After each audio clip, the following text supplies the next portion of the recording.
here's something that's just crazy. And this is so difficult to understand. But some people are just not going to heal.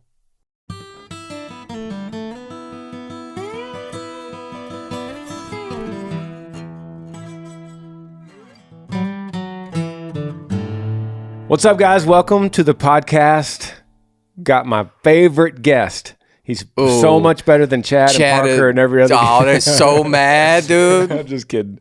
But he is one of my favorite humans in the entire world. You guys are my favorite guests. So back at you. Second week in a row, we got Bernie back in the podcast room to help answer your questions. The reason Bernie's on here is because if I have a question in my life for the last 22 years, I call Bernie and I say, "Hey, Burns, I got something I'm dealing with. Can you help me?" And he always delivers just what I need to hear. It's a great thing to have for that long, and also reminds us that we're getting old, man. We're getting old, yeah. Years. You got the silver fox thing going now, man. I know, we're getting old, Both man. of us, yeah. So the format of this podcast is we answer your questions. If you have anything you want to walk through with us, and we like to say it's like we're sitting around a campfire, embers are dying down, and you walk up and you say, "Hey, guys, can I talk about something that's been on my mind, something that's been bothering me, something I'm excited about, a decision I have to make? Could I ask you?" And so then we walk through it like we're around that campfire, and we talk about it as much as we can. We're not always right, and that's okay. We're just going to tell you what the best advice we would give each other as buddies. That's what we want to give you. Yeah, and I definitely want to recognize that we have a voice here, which I don't take lightly, and I know that Grizz doesn't take lightly. We have a voice, and there's a lot of people out there that don't have a voice. And so we want to use it in a way that comes across as very humble and curious, and really here, I know the heart of this podcast from Granger to you guys is to encourage and build you up and enter into your heartbreak, your suffering, your life, your challenges with you. And we want to be a voice that is that kind of positive influence for you. Absolutely. Absolutely. So to get on this podcast, to get your question to me, email grangersmithpodcast@gmail.com. Don't hesitate. Could be about anything. The only thing I really ask is make it about a phone length question, because if it gets more than that, it's harder to read. And we'll walk through it with you. So we got the first one right here. I've got a bunch of them today. Subject line on this one is, "As soon as you stop looking." It says, "Hey, Granger." And by the way, Burns, I read this question right before. It's kind of interesting. Okay. "Hey, Granger, I want to start off by saying I love your music and everything you stand for. You've showed me a clear path to get closer to God, and I want to thank you for that. My name is Abigail. I'm 20 years old. I'm from a small town in Alberta, Canada. Recently, I decided that I was not going to look for a relationship at the moment. I wanted to work on myself and make sure that I'm truly ready for one. But of course, because I decided that, just like your song happens like that, as soon as I stopped looking, it was right in front of my face. The guy I made an effort to see more frequently now, because he's the guy that my family wants me to be with, now he's asking me if we can go get coffee sometime. And I'm so stumped. Do I continue my path of self-discovery and see where it goes, or talk to one of these guys? I really don't know what to do, and my family's influence over who they want me to be with is really taking a toll on me." So here we go. This is interesting. So she has two guys, the guy that I made an effort to see more frequently now, and the guy that my family wants me to be with are saying they should go to coffee. And so basically what's happening here is this is someone that's listened to the podcast, that's taken our advice, Burns, on being single and secure, being happy alone, finding contentment. And just as I have predicted on this podcast, when you start doing that, when you make an effort to be content and single, and content alone, you are putting off an attraction to others because they see that and they're like, "Man, what is it about that girl? Like, she's different." Confidence is like moth to a flame. Yeah. So because of that, and because of her confidence and her security in herself, she's now put off this attraction. I want to use this question as an example to so many others that we try to preach this into. And my theory has always been that when you do this, you just become more attractive. You become different. You become something special. And now look at Abigail. She's got 2 guys wanting to take her to coffee. And one of them is the one she used to really like. And now, and the other one is like the guy that her family really wants her to be with. So you're asking the question to me like this is a dilemma, but I'm telling you, this is awesome. Yeah. Like, Abigail, this is amazing. And I want everyone to see what Abigail has done, that she's put an effort into working on being secure with herself. Because like I said, you're going to be born alone and you're going to die alone. And you have to be secure with that you alone will be born and die. So what does she do now? She says she's stumped. Yeah. Does she continue on the path of self-discovery and see where it goes with either one of these guys? Which is an interesting dilemma now, right? We've never answered one like this. This is like next level. I'm going to go back to something. I don't know why it popped in my head that we said on the last podcast. And maybe it applies, guys. I don't know. I'm just, we're just talking around a campfire here, right? Instead of telling you what to do, I want to remind you of who God is. And I want you to push into who God is and let that be the determining factor and decision maker of what you should do. Listen, just be still and listen. And I think he's going to tell you, ask him for clarity, like we've said before. And I don't know if we could tell you, oh yeah, you should do this, you shouldn't. Because it sounds like there's freedom in that confidence that she now has. Yeah. You from our view, we don't know these dudes and we don't know her family. And it's like, well, you could do either. So you know what the other interesting thing about this question is that we talk so much about heartbreak on this podcast and recovering from it or dealing with it or being in the middle of it. So here's a question that's pre-heartbreak. Oh yeah, that's good. Right? So what we just talked about off the air was the importance of guarding your heart. So first of all, I would say coffee's not going to hurt anybody. Go to coffee with both of them. It's not going to hurt anybody. But go in first with this confidence that you are fine by yourself without a relationship. And 2, that you are going to guard your heart no matter what happens. No matter if you go, wow, I really click with this guy. I actually really like this guy. But I'm going to guard my heart because it's not his yet. And it wouldn't be until you get married. But you're going to guard your heart saying, I'm going to hold on. I'm not going to show him all my cards, right? I'm going to take this slow. There's no rush. You're 20 years old. There is no reason to speed anything up. You could do this now. It's hard 6 months down the road when you already sped it up. It's hard to slow it down once this train gets going. So right now, the train is on the track, stopped at the station. Before it goes, recognize, I'm going to take it slow. I think one thing also to kind of look for, I'm just thinking whenever I was in kind of that courtship period with my now wife, is I had a heart that was like, I want to guard her heart as well as mine. I want to lead us in this way. So these guys, like, look at how are they really trying to guard your heart and protect you?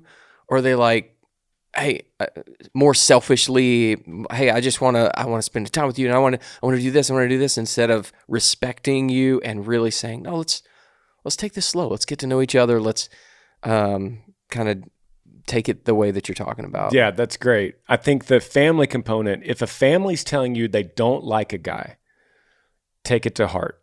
If a family's telling you they do like a guy, that doesn't matter that much to me. I don't know. I mean, it's like your heart's going to like him or not, but that's great. It's great for the first coffee date, but nothing after the coffee date. So I don't think that should influence you. Yeah. Above all else, guard your heart. I think Granger said it. We live in this society that we were just talking about where we are just so quick to give ourselves away. And I don't know why we do that. Why do we do that when we know that is what leads to heartbreak? And that's not just a relationship, but think about a job. where, your career and a company that you just joined and you didn't really, think about and talk to the people and research the company that you were going to work for and the line of work. And then you just like jumped in. It's like, man, now I'm like heartbroken because this didn't go the way I thought. It's like, if you slowed down and just guard your heart a little bit, have the confidence that Abigail has, I think we could avoid a lot of it. Abigail, when you go to coffee, and you don't have to, by the way, if you're like, man, I'm just not into this right now, I'm kind of on a good roll, I'm going to avoid coffee. I think that's fine. I don't think there's anything wrong also with going to coffee with these guys, because I think you'll learn something about the opposite sex and you'll learn something more about yourself through it. Either way, if you start liking one of these guys, like if you feel the little butterfly in your stomach, like, wow, this guy's really sweet and I'm attracted to him. If you feel that, you're heading down one of two roads. And I want you to hear this. One, this is either somebody that's going to break your heart or you're going to be dealing with a heartbreak with, or two, your future spouse. So handle accordingly. Mm-hmm. You are going down one of these paths. Once again, for the 10th time, guard your heart. That's so good. Those are really the paths. And do we think about that when we go into these things? That those are really the two paths. And we think that there's like these other options. It's like, oh, well, we'll just kind of see. It's like, no, you're going down these two. Just two. And so you have to have that mindset. Dude, that's really good. All right. Good luck, Abigail. Let's see. And thanks for listening. Yeah, thank you for listening. Oh, here's an interesting one, Burns. Subject line, law of attraction. Hey, Granger, this is Luke from Michigan. I love listening to your podcast during my workouts. Anyway, my question is about practicing the law of attraction. As a Christian, is it safe to use the law of attraction and other positive thought movements? Thanks. You know what that is? I guess not. There is what Luke is referring to, and I think it's a book called The Law of Attraction. I think that's what it's called. But there's a lot of different books and different lines of thought psychologically with the law of attraction. It's basically if you think it, if you move towards it, the world is like a magnet that brings it to you. Okay. So it's this idea that it's like Jedi mind tricks, Mm-hmm. It's this idea, and there's these books that will just lay it all out for you and just show you examples. But it's like if you love a Lamborghini and that's all you think about it, and you put it on your screensaver and you put a poster on your wall and that you work towards it, then that law of attraction will eventually get you a Lamborghini. Mm. And I do think that your discernment is correct, Luke, that as a Christian, this can get dangerous because nothing about the law of attraction is biblical. In fact, nothing about it is proven in any way to be anything besides just a strange analogy that people have made in trying to explain the universe. Mm-hmm. People use all kinds of different ways to explain. People say karma, Mm-hmm. Like I don't even use the word karma. When someone says that's just bad karma, man, I'm like, well, I don't believe in karma. I like to say it. I like to just say it because if I say it, it puts it out there and it kind of releases that repentance from my own mind, because karma is anti-Christian. The law of attraction essentially is anti-Christian. Why? Because it's explaining the universe and the conception of the universe and the creation of everything and the direction of our lives in a different way that's not biblical. Mm-hmm. Yeah, I think that I don't know enough about this topic to kind of really weigh in specifically, but I think there always is the mentality of thinking that there's these kind of laws of the universe that the Bible took and just applied. Yeah. Instead of, this is the fundamental truth, and every other truth that exists is God's truth and has been pulled into other places and either distorted or reconfigured in order to pull people in and fulfill some manly earth or humanly glorification instead of God glorification. Yeah. So this, without knowing much about it, maybe this one and did he say like other philosophical, other positive thought movements? Yeah. As a believer, and it sounds like Luke is a Christian and a believer, I think you just have to go back to the Word, and that needs to be the lens in which you see all these other things and the guiding light in your life. So yeah, I mean, I've had to learn to like listen to these other movements and these other things and say like, oh yeah, okay, that's actually in the book of Hebrews, and here's why it's true. So yeah, I'm going to take that, but I'm not validating your movement here in its whole. Yeah, like, we'll take the thoughts of that, like Bernie said, if the Bible's the foundation, then what we could build on top of that foundation is things like this. I'll tell you this, Luke. Hey, try to think positive. Try to work hard. Use those two things. Try to work hard and think positive. Why? Because is that a law of the universe that karma will reward you? No. That's just because you're put on this earth to till the ground and work the ground, and you're here on this earth to use your joy to lift others and be a light to others. So try to think positive and work hard. Speaking of light, the next question subject line is wandering in darkness. Hey Granger, my name is Jordan. I'm 28 years old. I'm a deputy sheriff from Utah. I have 2 sons, 6 and 7 from my first marriage. I have a very successful career, and I feel like the rest of my life has been unsuccessful. I've been through 2 divorces, the second of which I really tried hard to save, but her abuse towards my sons ended up causing us to split up. We have been divorced almost 2 years now. I grew up very active in the Mormon church. Within the last year, I have fallen away from it because I disagree with some of their teachings, but I still believe in God and Jesus.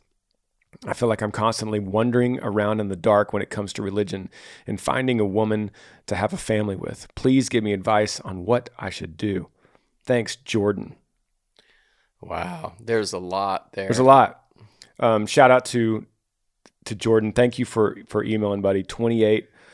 Thank you for your service as a deputy sheriff, and shout out to all of our friends in Utah. Okay. The foundation of a lot of these the issues that you're having is coming from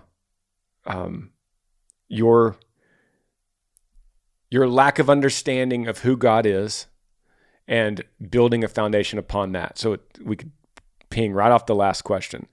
So having a biblical understanding of who God is, and Bernie said this on the last podcast, that what we want, our heart for you so much in this podcast is, what did you say? To understand the nature of God. Mm-hmm. Not to necessarily give you a next step or a direction in life, but we want you to understand who God is.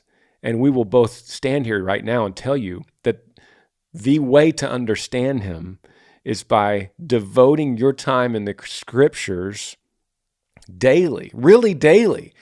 And the reason I say it like that is because there was most of my life I wasn't. So I know that it sounds crazy to say daily, but it's a daily commitment. I think mornings are a great time if you just set your alarm a little bit earlier and you just open your Bible and you say, God, I open my eyes to this because I don't understand it. I live in darkness.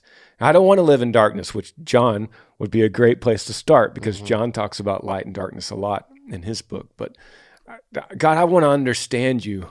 And I know that by communicating with each other, I pray, and you speak through your word, these scriptures. So I'm going to open this, and I want to know wisdom from you because I want to be able to lead my family. I want to be able to reconcile these 2 divorces. I want to be able to know that the Mormon church was wrong for me.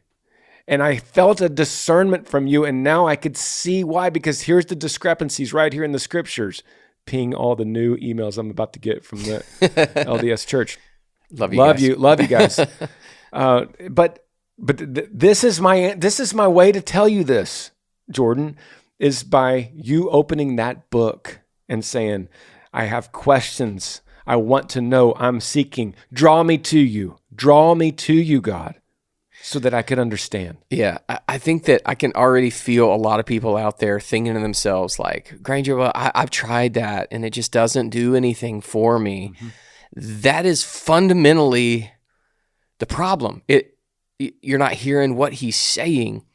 It's not what you're doing. It's understanding who he is.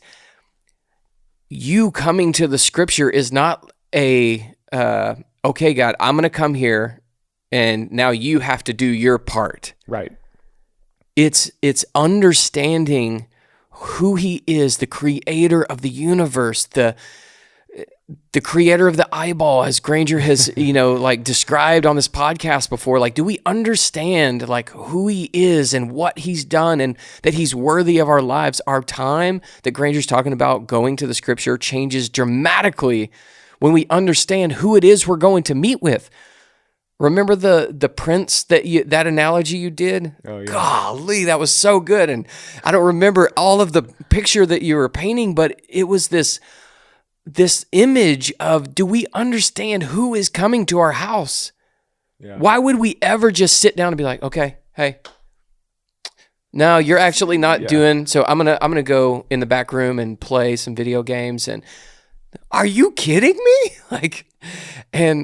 And I think I'm not saying this in like an arrogant way, because I know like I've been at places in my life where the heart desire was not there and the relationship was not there and it was a fight, and some days it still is a fight. I was going to say it still is. Don't get us wrong. It still is. It still is very much a fight, but I think for you and for Granger and myself, I know there has been times where we kind of catch a glimpse of like, oh, okay, I get it. And I need to understand who God is and not be so focused on, these things that I got to do or getting advice on. Okay, there's my next step. It's like, just stand in awe. I promise if you just stand in awe of him and be still with that, things will slowly, his presence will start to come. Jordan, I have 2 words for you to sum all this up. Total surrender. Total surrender. And it's like this. It's like you, and I've said this so many times on the podcast, and I wonder if anyone's ever done it. I don't know. But this is the truth. I want you to go home tonight after work, and I want you to get the kids down, and I want you to go back to your bedroom, and I want you to hit your knees, the actual knees, and put your elbows on your bed and your knees on the ground and go, God, I'm just giving this to you because I can't do it. I can't do this anymore. I have messed up 2 marriages. I've got 2 sons that need a father with direction, with objective truth. I have followed the 186 rules of the Mormon Church, and it didn't work for me. No more rules. I'm giving it all to you. My sacrifice is me. I was made in your image, and so my sacrifice is my image back to you. I'm going to give it to you. I'm going to stop worrying about tomorrow. I'm going to start dwelling on the past mistakes. I'm going to be right here at the foot of this bed with you right now. I'm giving this to you. Feed me with your wisdom. Show me through your word, because I'm going to set my alarm. I'm getting up tomorrow morning. I'm going to start reading. Mm-hmm. And I might get lazy. I might get bored. Fight me. Open my mouth so I could praise you, the Psalms say. Mm-hmm. Open my mouth. I am worthless. Mm-hmm. Open my mouth. Open my eyes. Open my ears to your truth. And I'll just keep showing up every morning when the mercies are new. Yeah. And the tendency is going to be to have expectation that, okay, I'm going to do this, and then he's going to do this. But I'm going to just say that's not the point, because honestly, if you start doing these things Granger's talking about, total surrender, there could become an immense amount of suffering that comes into your life. That's happened to people, right? God is not a pill. It's not, he's not a, okay, you do this, a negotiator, you do this, and then I'll do this for you. Like, understanding this surrender is because of who he is, and us really understanding that. And then you're going to get to look back even through whatever suffering comes, even through whatever joy comes, and be like, Jesus is better. He's still so much better than my triumphs, than my sufferings, than the riches, than my poverty, than all of this. He's better. And it's going to make you want to get up the next morning again. Man, I love it. Yeah. I've got 3 things that have been rattling around in my brain. This is brand new for me. Mm-hmm. I haven't talked to you about this, Bernie, but there's 3 things that equal our love for God, putting God first. And all 3 things we come short every time. I'm going to tell you right after this break.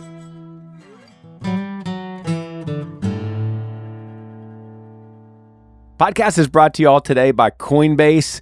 Are you crypto curious? Well, if you thought about entering the world of cryptocurrency but felt a little bit overwhelmed, well, Coinbase makes it easy to learn to buy and very simple to sell. So cryptocurrency might feel like a big secret or some kind of exclusive club, but Coinbase believes that everyone, everywhere should be able to get into the door, whether you've been trading for years or just getting started. Hey, Coinbase can help.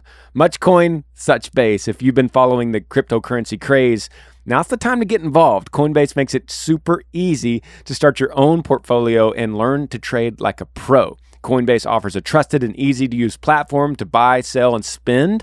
They also support the most popular digital currencies on the market and make them accessible to everyone. They offer portfolio management and protection, learning resources, and a mobile app so you can trade securely and monitor your crypto all in one place, like your phone. Millions of people in over 100 countries trust Coinbase with their digital assets. So whether you're looking to diversify or just get started, there's not a better way than in the crypto market than with Coinbase. So for a limited time, new users can get $10 in free Bitcoin when you sign up today at coinbase.com/Granger. Sign up at coinbase.com/Granger for $10 in free Bitcoin. The offer is for a limited time only, so be sure to sign up today. That's coinbase.com/Granger. Podcast is also brought to you all by ShipStation. You know, online shipping isn't slowing down anytime soon. So is your business ready to keep up the pace? Well, with ShipStation, you'll never worry about shipping again. Make the switch to a solution that handles all of your shipping needs quickly, affordably, and painlessly. ShipStation is already trusted by over 100,000 e-commerce sellers. Keep track of your orders from any sales channel. Easily find the best shipping carrier with deeply discounted rates. Automate just about any shipping task with just a few clicks. We do this over at Yee Apparel, and it has made all the difference. We could start focusing more on the creative and more on our product and less on all the details of how we ship it to you. It just makes life easier. So you can manage every order, Amazon, eBay, Etsy, your own website from anywhere, even your phone. No more headaches from dealing with returns and return tracking. ShipStation makes all of that super easy. And when you compare other carrier options and choose the best shipping solution, well, ShipStation could do all that for you every time. It works with every carrier, so you always find the best fit for you. Your business can access the same discounted rates usually reserved for the big Fortune 500 companies. Save your sanity knowing that your orders are handled and they're all getting the best rates. That's really huge. Make shipping the easy part of your online store, and you could have bigger ideas to think about. That's what we do at Yee Apparel. There's no wonder that 98% of companies that use ShipStation for a year keep it for as long as they're in business. That's really good. Ship more in less time with ShipStation. Use my offer code Granger to get a 60-day free trial. That's 2 months free of no hassle, stress-free shipping. Just go to ShipStation.com. Click on the microphone at the top of the page and type in Granger. ShipStation. Make ship happen. All right, Bernie, help me stress test this, as you say. I've got 3 things rattling around in my brain here, and I'm trying to understand how we put God first and the ways to do that, the ways to understand it. And there's 3 things, and this relates to our last question with Jordan. These 3 things we fail at, we come short every time, but we continue to lean into them, and we continue to preach these 3 things to ourselves. And it's trusting God, fearing God, waiting for God. So we don't do either of those 3 things perfectly ever. we try to get better and better and better as we get older and as our faith grows. So trusting God, fearing God, and waiting for God. Okay. And so this goes to you, Jordan. Are you doing these three things? And to what extent is your life reflecting these three things? Because trusting God means you got it. I'm not worried about tomorrow. If we trusted him fully, which we don't, none of us do. If we trusted him fully, then we would never worry about anything. We would only be present today. And we would say, let this cup pass from me, but your will be done, not mine. We would say that every time.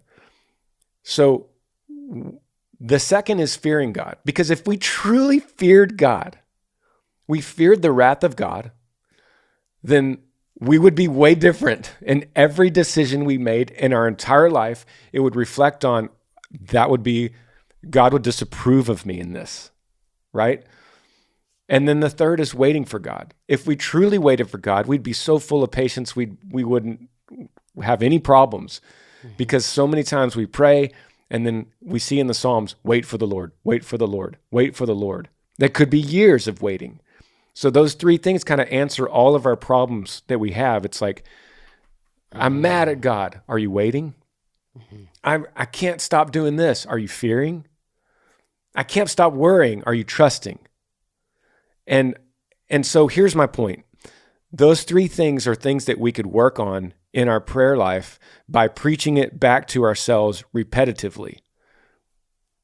Saying, God, in your meek voice at the foot of your bed when you're just distraught, and you say, God, I trust you. And there's all these alarms that are going off in you going, you don't really, not totally, not fully. And you go, God, I trust you.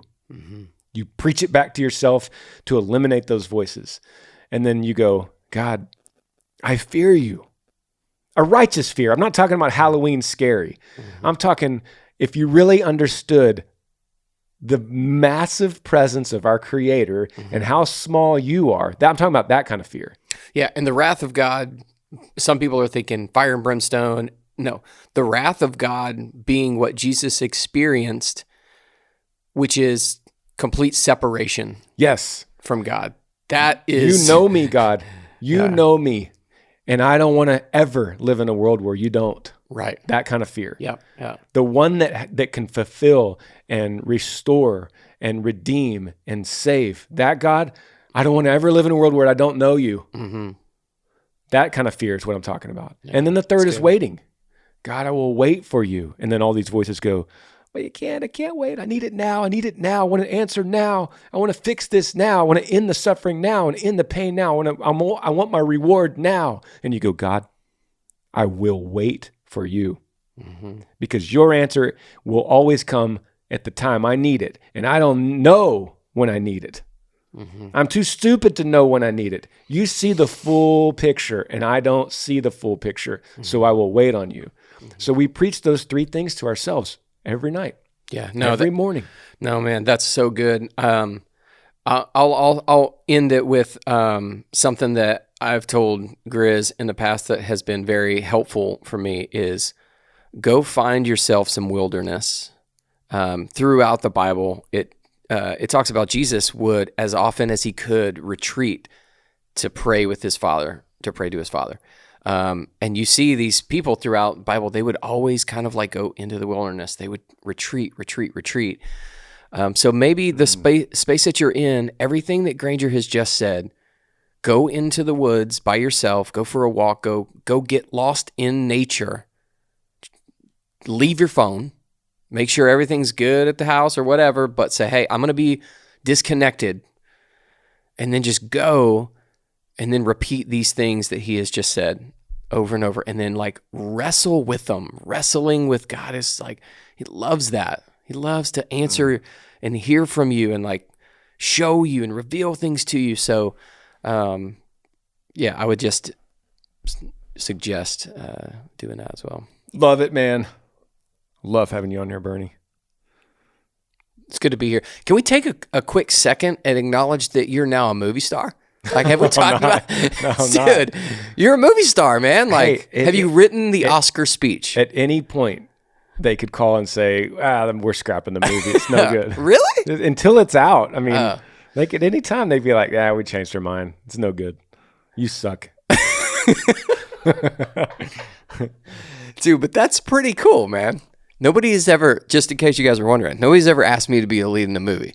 So still. I think they were either desperate or I fooled them in something else. So can you give us, like, the people out there just a little glimpse of, like, this was cool. This was a really cool part, or this part really sucked. Yeah, you haven't been on the podcast since then because I was doing them all by myself during that time. That's right. So it's a movie about a country singer that lost his wife 2 years prior.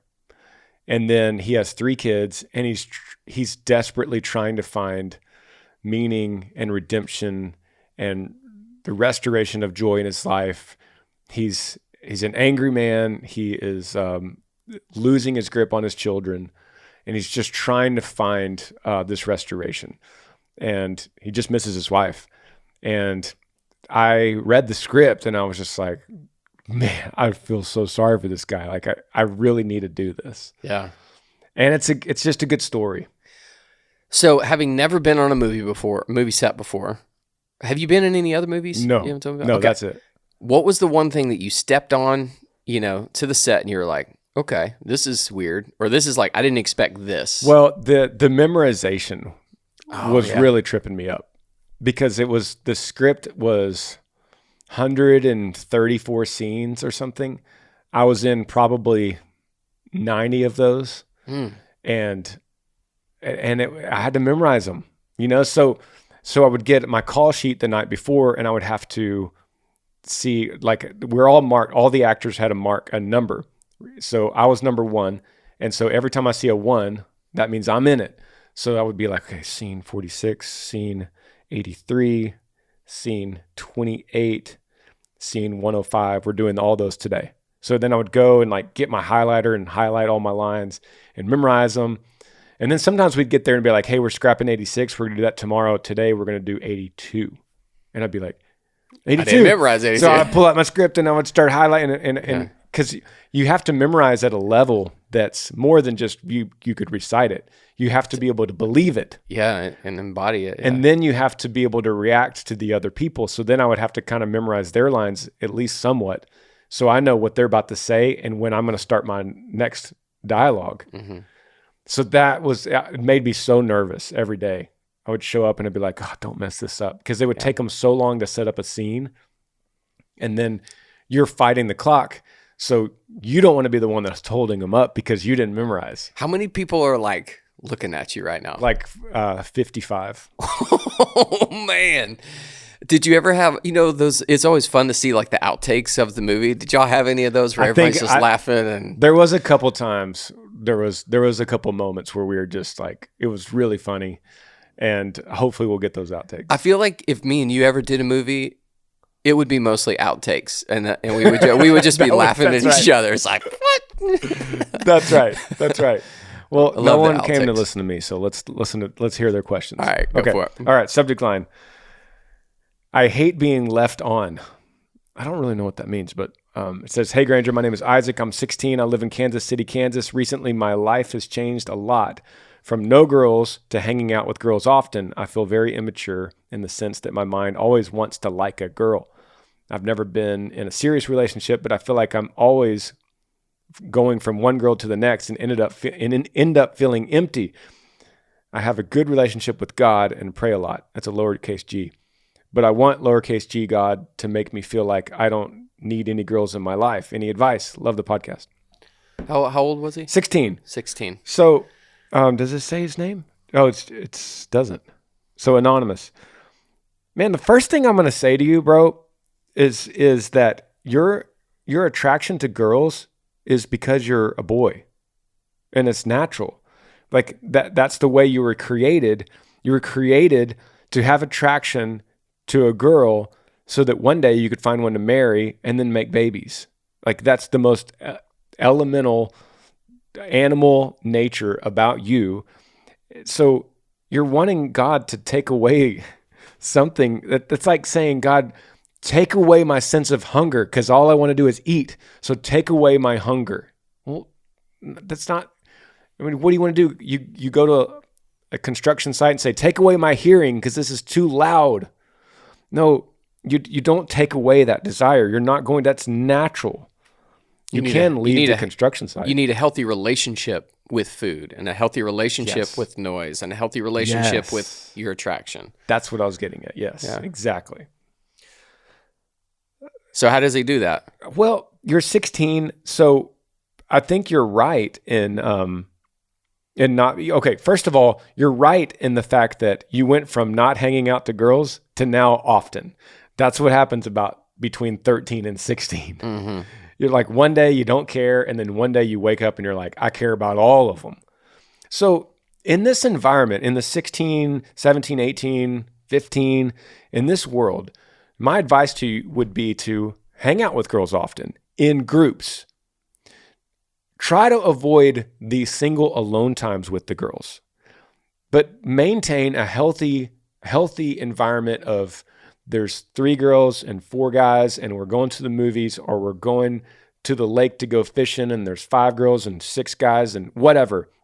But there's always this group. And so you're seeing the girls interact with their friends and your friends and y'all's all the interactions. You're learning, like your brain is a computer and you're just taking in the nature of girls and how they react and the jokes that they laugh at, the jokes they don't laugh at. And you're seeing how they interact with each other, which is going to be different than how they interact with you. And you're just constantly learning. And this is a good place to be as a 16-year-old. What you don't want to do is single one of them out, and then you end up getting away from your friends and you're just alone with her all the time. Mm-hmm. No, that's really good. Really good advice. The other thing to remember, Granger and I both were 16-year-old boys at one time. And here's what we got to remember. Your brain is not fully developed yet. And it won't be for a while. So it's okay. Just like, hit the brakes a little bit. Everything's going to be okay. Just calm it down. You're going to make some good decisions. You're going to make some bad decisions. Just be 16. Everything's going to be okay. Yeah, your neurons are just firing like crazy because all of a sudden your mind and everything in you is telling you, I like girl. Yeah.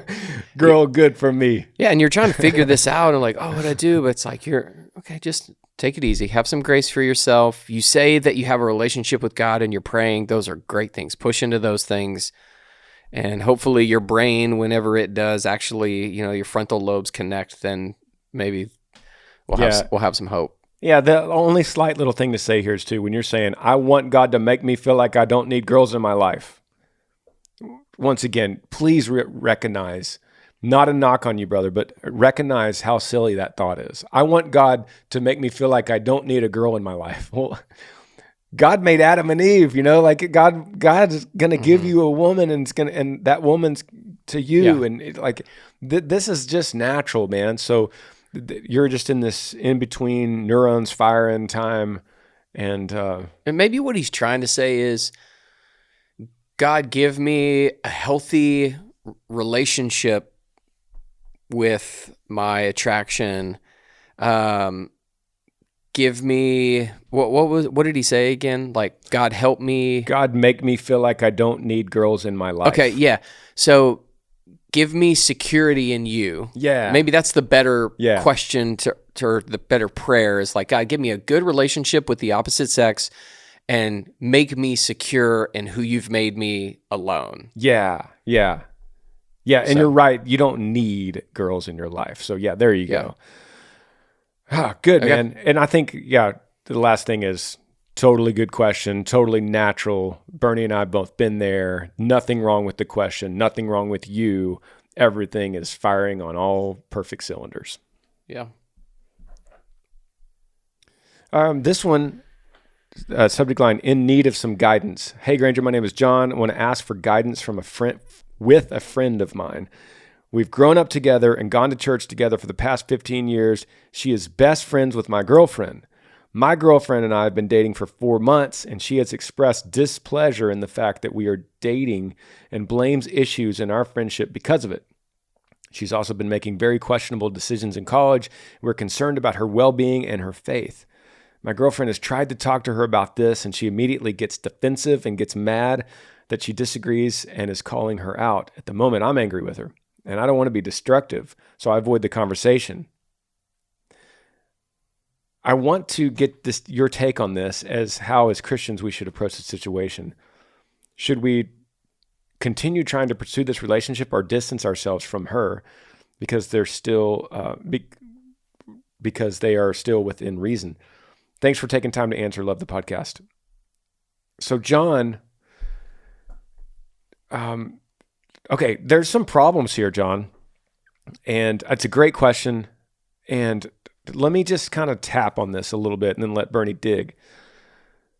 We've grown up together and gone to church together. Okay, so you've known this girl for 15 years and you've been dating your girlfriend for 4 months. Do you think there's a little bit of jealousy going on between her and her friend of 15 years and her best friend that's a girl are dating now and not spending so much time with her as you used to? I think that's pretty obvious. This also means that they met when they were like 5 years old. Yeah. Is that right? Around that they've time? pretty much 15 grown years up if they're together. in college. Yeah. So I could understand this girl expressing displeasure in the fact that you're dating and blames issues in our friendships because of it. Is she right to think that? No. But is she justified in thinking it? Yeah. It makes total sense on paper, just reading that. Now, here's the deal. She's been making questionable decisions in college, and we're concerned about her well-being and her faith. The only thing you could do, the worst thing you could do is call her out on specific things she's doing, because who are you to tell her that? Mm-hmm. Who am I? Who is Bernie? Mm-hmm. Who are any of us to say, hey, you're making some questionable decisions and we're worried about your well-being and your faith? And she's like, what? I've known you for 15 years. The better idea is to pour into her, love her, model Christ to her, be there for her, answer her questions, be a friend. You say that you're angry with her. Well, work on that. You say, I don't want to be destructive. Well, being angry with her, distancing yourself, and judging her decisions is causing disruption. So pour into her. Yeah, no, and good. realize that she's what she's seeing. Mm-hmm. She's seeing you, a 15-year-old friend, and her other best friend dating, and she's the third wheel left out. Mm-hmm. See it for what it is. Mm-hmm. Without knowing all the details of and the dynamics of everything that you're talking about, I get a sense that one of the breakdowns here is communication. And hey guys, this is something that the community group that I'm a part of is really going through and digging into, kind of post-pandemic, thinking of all of the low-lying trauma or the relationship hurt or damage or everything that was done, whether it was from outside sources or within, groups of friends. These are real things, guys, and we have to understand that it's probably gonna be a little messy to actually sit and talk with people and communicate the hurt that you have, and coming to the table with humility and honesty and grace for the other person and curiosity to really listen to the pain that they have felt and their perspective and receive it as like, okay, I hear you and that sucks and I'm here for you. Like, I actually am on your team in this situation. Does she know that you're on her team? Yes. Overwhelmingly on her team. Like, we're here because we love you, and this isn't lip service, but this is something that is not just for this email, but I think for all of us to recognize this. There has happened a lot in this world and is still happening, to where we really need to be conscious of our community, who be open to what is going on around me. Where is the hurt? Where have relationships been fractured? And be willing as believers to push in to that. And hey, I'm going to suffer a little bit with you for a while because I know on the other side, this is healthy relationship where we have open communication, and I now know you better. You know how to love me, and I know how to love you better because we went through this together. So I would just really encourage, and I say that with the most humble heart and know that I'm going through similar things. Enter into the conversation. We're in this culture where we just want to hear sound bites and dismiss or a line, and it's not that way, guys. It's really not. We have to enter into the conversation with humility and curiosity. Replace your judgment with grace and love. Yeah, that's good. Because why? Because that's what's done to you. And you're no better, and I'm no better. Let's grab one more, Burns. This one says, "Hey, Granger, my name is Hannah. I'm 22 years old. Huge fan of your music. It's got me through some hard times." Thank you, Hannah. "I'm going to see you in concert for the first time in May, and I'm so excited. My father has been an alcoholic for a long time and has blamed myself and others around him for why he drinks so much.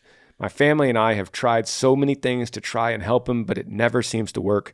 We're Christian, and I've been hoping and praying that God will heal him and help him overcome drinking. Do you have any advice? Thank you, Hannah." I'm sorry, Hannah. I'm so sorry. I love your heart in this. I love your heart coming to through this email here. First thing we could say is don't believe the blame game. It's not your fault that he's an alcoholic. It's not others' fault that he's an alcoholic. So although he might say it, don't take it to heart. I believe you already know that. Here's something that's just crazy. And this is so difficult to understand. But some people are just not going to heal. Do we stop praying for them? No. Do we stop trying? No. But we rest on the peace ultimately that it can't be fixed by us. It's bigger than that. It's deeper than that. And some people might never heal. I don't want to dismiss any hope for your father because we hope that he does. But I don't want you to live an entire life and then watch him waste away in this world and always worry about what more can I do? What more could I say? What better prayer could I say? Because sometimes people can't be healed. I'm sorry your father's an alcoholic, and I think you're doing all the right things. Yeah, I think this really is just devastating and so hard to hear. I do think that you need to consider boundaries in relationships where we have toxic elements and unhealthy elements. There is a process of communication and reconciliation and understanding and seeking those things out, just like we just said. But there comes a point where you need to recognize I need to have some boundaries in place that protect my heart above all else, guard your heart. And it really sucks that it's your dad that you have to do that with. But I do think sometimes you need to consider how am I exposing my heart to this unhealthy treatment? And this goes not just for a father-daughter, but this is within a family, within, a relationship, a marriage, how are we communicating with each other, and how are these boundaries, being set, and when should they be? I don't think I have the answers. This is a really, really tough one. So a way to help what Bernie's saying is, and this kind of relates to the last question, is don't always, when you're around him or communicating with him, don't always be on the judgment side. Like, Dad, we got to get you to you got to stop this. Hey, Dad, I talked to a new person. Here's a new facility that's taking in people, and here's the price of it. And Dad, I'm praying for. Sometimes you got to back off and just be like, I love you, Dad. Love you, Dad. Do you know that? Dad, have I told you lately? I love you for who you are, for who you are today, right now. I love you, Dad. Have you said that in a while? Hannah, you might have. But sometimes that's also healing for your own heart. And it also helps with the boundaries that Bernie's talking about. It helps guard yourself by saying, Dad, I'm not responsible for you. I'm just responsible for the love that I have for you because you're my dad. And don't always try to fix. We are fixers as people. We want to fix. Got to think of something. Got to read this book. Got to listen to this podcast, Dad. Dad, you got to go to this church. Dad, you got to talk to this counselor. Here's a new therapy. It's like, Dad, I just love you. Yeah. And that can change the world. Yeah. No, you're absolutely right. I love hearing my wife talk about the Lord speaking to her. It's like one of my favorite things in the world. And last Sunday, there was something that she said after the service. She's, with, another situation that we've, not like this, but similar, where she just said, I just felt the Lord impressing on me to move forward in love. So I'm not hanging in the past. I'm not jumping ahead way to the future. I'm not standing still in this, but I'm moving forward, and I'm doing it with a focus of love. It's everything Granger was just saying. Just move forward in love and let it rest in his hands. That's really all you can do. All the therapy in the world, all the podcasts in the world, all the treatments and everything you could do in the world. Don't underestimate the power of love and how it can change and the ripple effect that it could have to change drastically people's lives. Don't underestimate the power of loving someone. That's it. So good. Love him. Dude, I could do this all day, man. This is so fun. Thank you guys so much for, commenting in, and Granger keep asking me back. It really is a privilege. I don't take it lightly, man. This is really, really awesome. Thank you. And we love you guys. Thank y'all. Yee. Thanks for joining me on the Granger Smith Podcast. I appreciate all of you guys. You could help me out by rating this podcast on iTunes. If you're on YouTube, subscribe to this channel, hit that little like button and the notifications bell so that you never miss any time I upload a video. If you have a question for me that you would like me to answer, email grangersmithpodcast@gmail.com. Yee.